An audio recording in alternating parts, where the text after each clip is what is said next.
nakasalubong kasi ang babae sa daan. Isang gabi papauwi ako galing trabaho. Tapos basta tangina, pakinggan nyo na lang. Eto.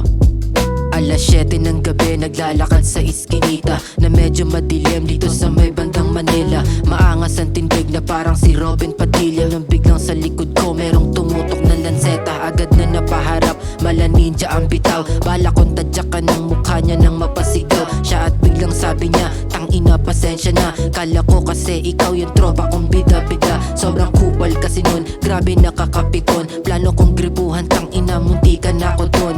Sabay biglang kindad na may kasama pang ngiti, kaya parang biglang tumigil ang oras ng sandali. Yeah. At doon nagsimula lahat.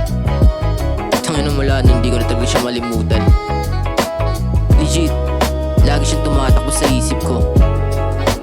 Tapos ginawa ko lahat para makita siya ulit. Tumatambay ako doon, basta. Pero tangina hindi ko na siya nakita. Sayang talaga.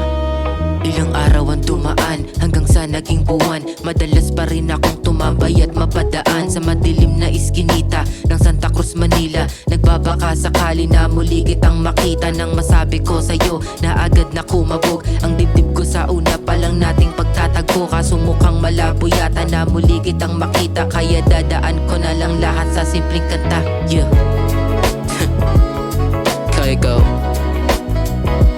kung narinig mo man tong kanta na ginawa ko para sa'yo, at kung marinig mo man to kapag sumikat ako, gusto kong sabihin sa'yo na tangina, kahit isang beses pa lang tayo nagkita nung gabi na yun, nabaliw mo talaga ako ng todo. Shit, grabe kang babae ka. Sana makita pa rin kita pagsikat ko. Sana maalala mo ako.